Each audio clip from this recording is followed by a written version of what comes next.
There are times in life, even the best of us ask the questions, why me? Maybe because things are not going as they should, or we need some sort of divine intervention from God. Let me tell you a quick story, right? So there was a time, a long time ago, right? Well, I lived away from my parents, another country altogether. And in the span of a year, I experienced something you would call very strange occurrences. Now, if somebody else had told me this story, I wouldn't have believed it, but it happened to me, right? So within the span of a year, right? So let's start with the first month. So we started off. There was a day I was driving, right? And I wasn't even driving fast or anything. I was going really slowly. I remember that because I was listening to Dido's song, White Flag, right? So I was listening to that song and I was just kind of like driving. And I had the right of way because I was going straight, right? And this lady came out of a side street and crashed into my car. Like, the crash was so bad, the car was a write-off. Literally, they had to cut the door to get me out of the car. Luckily, the only thing I experienced was like I hit my chest on the steering. So I was fine after a while. I mean, I went to the hospital and everything. So that was the first month. So the second month, right? So the second month, I bought another car. What I did was I didn't buy a fairly used one. I actually bought a new one. Well, that brand of car wasn't so expensive at the time, that particular brand, because it was a big car and people didn't really drive big cars because of parking spaces. So the bigger the car, the kind of cheaper it is. So anyway, I got a really, really good deal. So I got a new car, and so one day I was coming back from work and I pressed on the brakes and it wasn't working. So I was trying to maneuver, just kind of trying to avoid having an accident, right? And then two police cars, I think they figured out what was going on, so they drove behind me and I tried to drive on a curb. So I went on a curb and everything, and I was able to stop the car. So the policemen were behind me. They quickly got out of the car and got me out of the car, and then they called AA, right? So when the AA people came, they tested the car, they drove it around. There was absolutely nothing wrong with it. Second month, anyway, I sold that car. So I decided I'm going to stop driving. So one day, I was rushing to work. So I was at the train station. As I was coming down the stairs to get the train, I tumbled over and I broke my right ankle. So I was on crutches. So the fourth month, I thought to myself, I can't move around quite easily, right? Because I was on crutches. So I went to braid my hair at the salon. And okay, you know, like braids, once you braid your hair, they have to put it in hot water, right? So I'd finished braiding my hair. They wanted to put it in hot water, and then the lady boiled the water. And as she took the boiled water, she emptied it on me, literally. It was a terrible experience. So the only scar I retained is the one on my arm. Like, it's not very obvious. You literally have to look very clearly to see. So that was the fourth month. The story went on like that. By the ninth month, I thought to myself, enough. This has to stop. I need to speak to somebody. What I'm trying to say is, when seeking for God to intervene in a particular situation in our lives, it's very imperative that we do not seek the wrong advice or go to the wrong place. Now, to appreciate what I'm saying clearly, I'll draw an example other people can relate from. So I'll talk about the story of Naaman in the Bible. So Naaman was a very, very rich man. He was loved by his people. He was highly revered by his people, but he was a leper, right? So there was a day a servant girl advised him and told him there was a prophet in Israel that could heal him. Now, Naaman was a Syrian. He's from Syria, right? So what he did was... he sent, after the girl advised him, well, he could have sent word to the prophet in Israel, who happened to be Elisha, but he sent a letter to the king of Israel, which was quite strange. In the letter, he didn't even mention, Elisha at all. So he sent a letter to the king of Israel. So when the king received the letter, he was really distraught because he was thinking, I'm not a prophet, I don't heal people, you know, and he took off his clothes and he was in distress.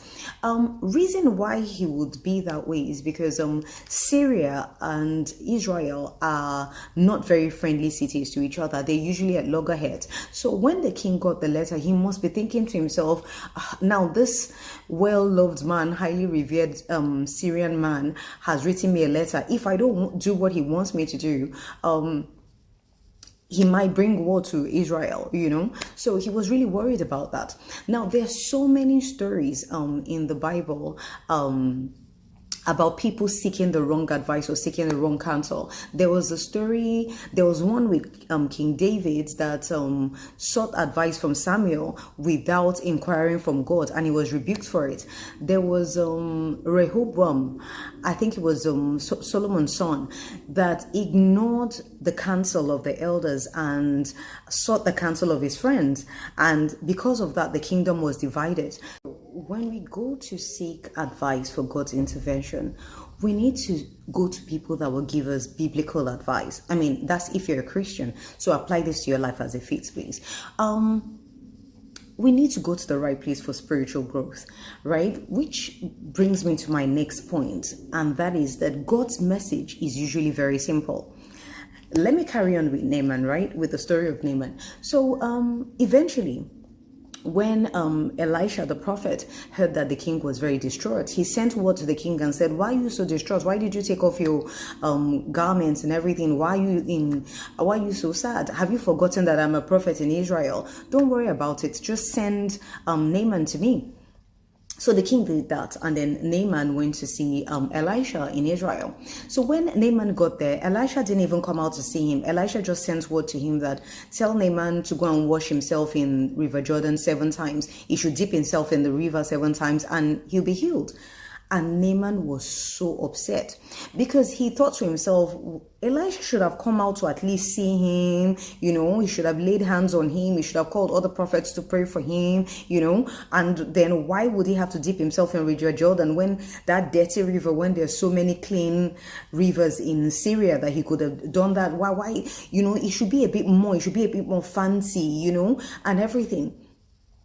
Which is what we tend to do most of the time. We think sometimes if it's not elaborate, then it's not real.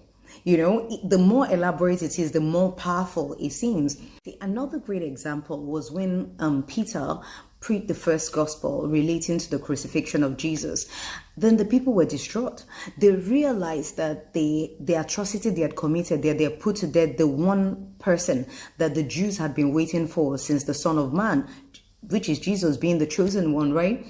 So they were in such distress. And then they asked, brothers, what shall we do? And Peter said, repent and be baptized. That's all. God's message is usually very simple. Sometimes we want it to be complicated because that way it will seem much more powerful. Which brings me to my next point, that God doesn't do things the way we think it should be done. So back to my story. In my case, I spoke to a friend, and that friend said to me, oh, there's a prayer center somewhere, you should go there, blah, blah, blah. Now, don't forget I was on crutches, right? So I couldn't really move around. So, and the place was really far away. And she said, yeah, you should go there. It's really far. It's this, it's that, And then I went there. On getting there, I spoke to the leader of the place. He wrote a list of things he said I needed to pray with, right? When I saw this very long list, to calculate it in universal currency, it was about the equivalent of $2,000. Now, when I say $2,000, I'm talking about maybe 15 years ago. So $2,000 at that time. So I said to him, I don't have this sort of money and everything. He said, oh no, that's what you need. That's what you need. Blah, blah, blah. And I said to him, well, can I give you about $500? And he said, no. Thank God he said that. So I left. And I went back home. Eventually, I came to my senses, so I called my mom. And when I called her, I explained to her everything that had been happening. And so she said to me, okay, that she was going to go to her place of worship and she would get back to me. So she went back to her place of worship and she spoke to somebody. And one of the ministers said to her, well, tell her it's really simple. All she has to do is live, breathe, and eat Psalm 91. And my mom called me back and gave me and told me. And I said, After everything that's happening, I was so upset because I thought it was supposed to be more complicated. I mean, somebody had written out a long list for me. I thought to myself, that can't be true. How can it just be Psalm 91? It has to be more complicated. I have to do more. They have to call me. They have to gather about 50 people to pray for me. They have to do this and do that. So she said, well, that's what they said. At least try it first and everything. So I started to do that. And I would wake up Psalm 91. I would go to sleep reading Psalm 91. I kept chanting it and eventually it stopped. Funny enough, till date, I still do that most of the time. Sometimes when I go out to run, I have my headphones on and obviously there's music playing. A lot of people think I'm miming to the music, but I'm actually just declaring Psalm 91. So I still do it till date, and it works. God's message is simple and he doesn't do things the way we think it should be done. Now, there was a time Jesus went to Galilee for a wedding where he turned water to wine, right? Whilst he was there, he met an official whose son was very sick and at the point of death. And he told the official, except you see signs and wonders, you actually won't believe. And then he later said to him, go, your son will live. Just that simple. No laying of hands. He didn't even go to the official's home to see the son. All he said to him was, go, your son will live. And lastly, a little sin we have committed can have dire consequences that would last generations. So back to the story of Naaman, right? So when Naaman got upset, luckily he had good people around him. So one of the people said to him, just try it. Dip yourself in River Jordan 7 times and see if it works. He did that and it was recorded that his skin came out as clean as a baby's skin, as smooth and as clean as a baby's skin, right? So it worked. When it worked, he got so happy and he came back to Elisha and offered him all sorts of gifts and everything. Don't forget, Naaman was a rich man. So he offered him money, gifts and everything, and Elisha refused. So Naaman later went on his way. Now, Elisha's assistant went after Naaman because he thought to himself, why would Elisha refuse those amazing gifts and everything? Okay, if he could just take a bit out of the gifts, it's no big deal. So he ran after Naaman and he lied to Naaman and collected some of the gifts. So he went back to Elisha and pretended nothing had happened. So Elisha asked him, where have you been? He said, I don't know where. And Elisha said, did you go back to Naaman? He said, oh, no, he denied it. He told a lie. And Elisha said to him, because of what you've done, the leprosy, the sickness that left Naaman is going to cling to you and your generations. And Gehazi, which is the assistant, later became sick with leprosy. He became a leper. So what I'm saying is this. Sometimes we invite trouble into our lives and then start to seek God's intervention by committing something we would call a little sin. It's no big deal. I mean, what's the big deal? It's just a little white lie. I'm not hurting anybody. What's the big deal? I can take from that person. At least they have a lot. They won't even miss it. They won't even notice I've taken something from them. What's the big deal? I'm married and I can lust after that single person. I mean, I'm not hurting anybody. I'm just looking at it. I'm just looking. What's the big deal? I'm single. I can date that married person. It's not a big deal. I mean, at the end of the day, you don't choose who you love. What's the big deal? Now, the problem is that there's no big deals. There's very little sins can sometimes have very dangerous, very grave consequences that would last a lifetime. Namaste.